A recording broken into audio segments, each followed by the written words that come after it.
Kalau memang orang gagal bayar utang, tidak serta-merta nih jaminannya itu Langsung bisa iya, dieksekusi. iya, atau diambil, ini jadi milikku nih. Misalnya mobil atau tanah atau rumah. Karena si pengutang atau debitur tidak membayar utangnya, tidak kemudian ini rumah jadi punya karena kamu bisa bayar utang. Kemarin kamu jaminkan.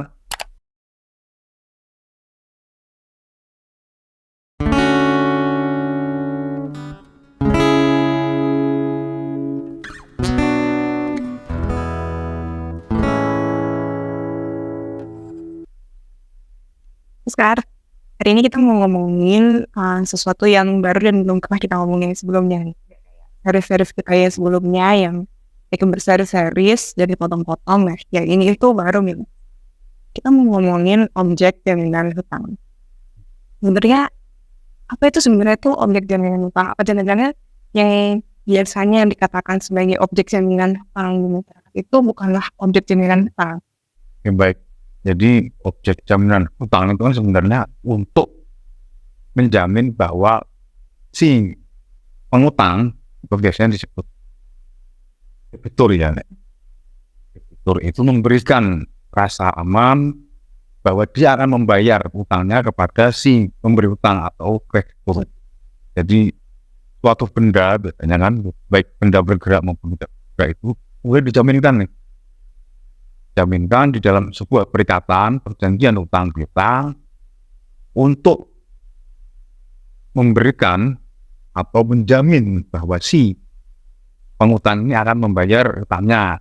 Kan begitu. Jadi untuk memberikan rasa aman kepada pemberi utang bahwa nanti utangnya itu akan dibayar oleh si pengutang karena sudah menjaminkan suatu barang. Jadi suatu benda atau barang yang nilainya itu setidak-tidaknya sama dengan nilai utang mereka. Nah, karena ini itu untuk melindungi kreditur ya dari debitur, objek jaminan apa aja nih bisa dijaminkan kepada kreditur? Jadi jaminan utang ini bisa berupa benda bergerak, misalnya benda bergerak ini yang bisa bergerak ya, mobil, ya motor, helikopter, misalnya kalau punya, atau kapal udara, atau pesawat angkasa misalnya kalau punya itu memang bisa dijaminkan. Atau benda yang tidak bergerak seperti tanah atau tanah dengan rumahnya juga dan seterusnya yang nilainya itu tidak boleh lah, setidak-tidaknya tidak kurang dari, bukannya tidak boleh tapi tidak kurang dari nilai utangnya, atau kalau lebih bagus itu lebih.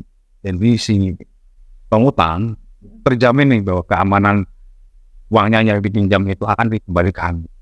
Jadi kalau kemudian nilainya itu kurang atau tidak ada jaminan, ketika nanti si pengutang ini tidak mampu untuk mengembalikan, nah ini akan menjadi susah untuk pengutang atau kreditur itu.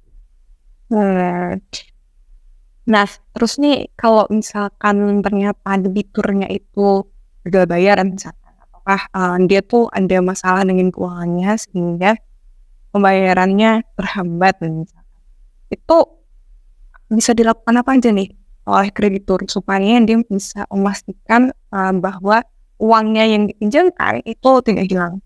Baik. Jadi sebenarnya mekanisme ini sudah diatur di awal perdata atau berselik book BW. Jadi di sana disebutkan bahwa apabila debitur melakukan prestasi, maka kreditur si pemberi utang bisa mengajukan gugatan ke pengadilan agar kemudian dilakukan eksekusi terhadap jaminan utang tersebut. Jadi kalau kemudian si debitur atau si pengutang tidak mampu membayar atau membayar tapi hanya sebagian, atau jatuh tempo tetapi tidak segera membayar, nah si kreditur atau pemberi utang karena ada perjanjian utang piutang yang ada jaminan di dalamnya, maka dia bisa mengajukan gugatan manifestasi ke pengadilan untuk kemudian agar dilakukan eksekusi sita, jadi eksekusi jaminan dengan terlebih dahulu mengajukan atau memohonkan sita jaminan tersebut kepada pengadilan. Jadi mekanismenya adalah kalau memang orang gagal bayar utang, tidak serta-merta nih jaminannya itu Langsung bisa dieksekusi. atau diambil, ini jadi milikku nih. Misalnya mobil atau tanah atau rumah. Karena si pengutang atau debitur tidak membayar utangnya, tidak kemudian ini rumah jadi punya karena kamu bisa bayar utang. Kemarin kamu jaminkan, ini jadi rumahku sekarang atau ini jadi mobilku sekarang. Tidak bisa begitu, tapi harus melalui pengadilan. Dan itu pun akan dibayarkan kalau memang terbukti manifestasi, akan dibayarkan setelah sita jaminan tersebut dilelang. Kan begitu. Sita jaminan tersebut dilelang, kemudian akan dibayarkan kepada kreditur sesuai dengan nilai nominal utangnya, dan sisanya akan dikembalikan kepada debitur kalau masih ada sisa. Kalau tidak ada sisa ya sudah. Kalau misalnya kurang dari nilai utangnya ya berarti itu semua akan diberikan kepada kreditur. Jadi tidak kemudian misalnya nih ya, utangnya ada 10 juta, jaminannya mobil. Ternyata mobil itu ketika dilelang akhirnya laku 7 juta. Lalu bagaimana ini? Ya 7 juta ini akan diberikan kepada kreditur. Dan 3 juta ini ya udah. Makanya penting sekali untuk memahami bahwa jangan sampai nilai jaminan itu di bawah nilai utang. Karena nanti ketika terjadi manifestasi, kemudian eksekusi. Sebelum kita lanjutkan pembahasan selanjutnya, jika Anda ingin melakukan konsultasi hukum dengan kami, bisa datang ke kantor kami atau hubungi alamat email kami. Berarti harganya lebih dari nilai utangnya jadi rugi. Gitu. Itu yang pertama. Tetapi kalau kemudian ini soal apa yang harus bisa dilakukan ya, bisa dilakukan kalau terjadi manifestasi. Iya, kalau misalkan ternyata gagal bayar. Nah, kalau perjanjian kreditnya itu, nah ini kredit nih, kemudian didaftarkan sebagai hak tanggungan. Ya, hak tanggungan di dalamnya ada jaminan utang itu bisa langsung dilelang. Kalau ada hak tanggungannya tidak harus melalui putusan pengadilan, tetapi bisa langsung dilakukan pelelangan di rumah lelang negara, kan begitu. Karena sudah didaftarkan di badan yang resmi, entah itu sama ke notaris atau juga kalau bisa berhubungan dengan tanah itu bisa dilaporkan ke BPN, khususnya ada mekanisme tersendiri itu. Nah, kalau kemudian hak tanggungan ini berlaku, maka kalau kemudian terjadi manifestasi atau gagal membayar si debiturnya ini, si pengutang ini, maka bisa langsung dilakukan lelangan resmi, kan begitu. Jadi tidak harus melalui putusan pengadilan, walaupun bisa juga dengan putusan pengadilan dimohonkan ya eksekusi melalui pengadilan bisa, tapi kalau mau langsung dilelang itu bisa. Jadi tidak harus. Nah, tapi kalau hanya utang biasa, misalnya tidak didaftarkan ke dalam hak tanggungan, maka tetap harus melalui putusan pengadilan agar bisa dilakukan pembuktian di sana bahwa terjadi manifestasi diputuskan oleh pengadilan, bisa dimohonkan sita jaminan tersebut, baru bisa dilakukan eksekusi sampai ke pelelangan, kan itu agar keamanan dari si kreditur ini terjamin. Biasanya itu jenis perjanjian ini tuh perjanjian bawah tangan ya Mas, antara para pihak doang, yang dia harus melalui putusan pengadilan. Tidak hanya yang bawah tangan saja. Bawah tangan itu artinya tidak di hadapan notaris, kan begitu. Nah, kalau perjanjian itu di hadapan notaris tetapi tidak didaftarkan ke tanggungan, misalnya hanya jual beli notaris. Dan begitu, nah tetap harus dimohonkan ke pengadilan, harus dibuat di pengadilan, karena bahwa semua itu harus dibutuhkan di pengadilan, harus kemudian melalui pengadilan untuk eksekusinya.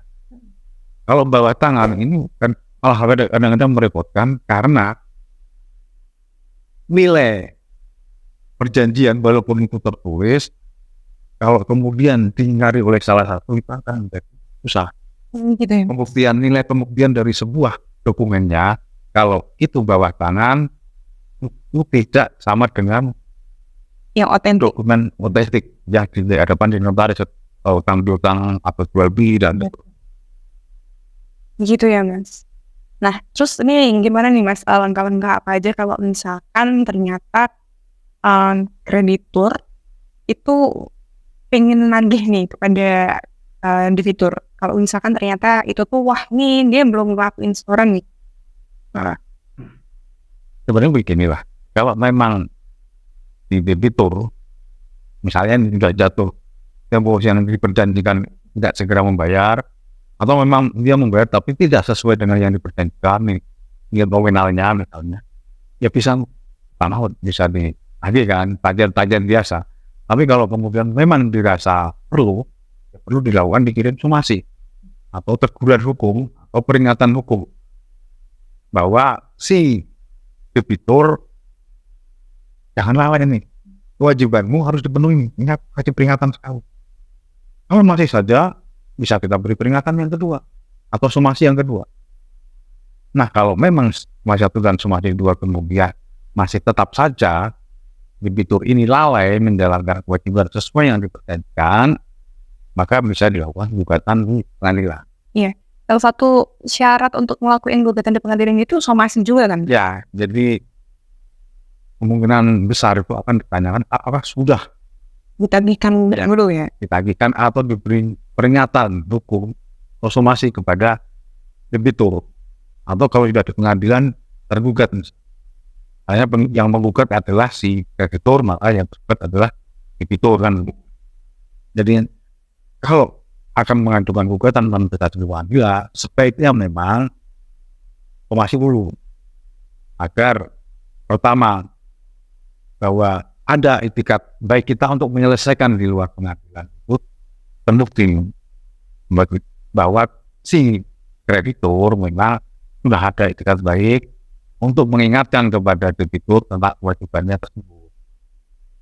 Iya, itu ya Mas ternyata. Semoga ini membantu ya sama orang-orang yang lagi kesusahan untuk melakukan tagihan. Dan juga memang karena perbuatan-perbuatan hukum ini sering kali dilakukan oleh masyarakat yang Betul. hanya saja kadang-kadang tidak menyadari bahwa oh ini kalau tidak seperti ini nanti resikonya seperti ini nih.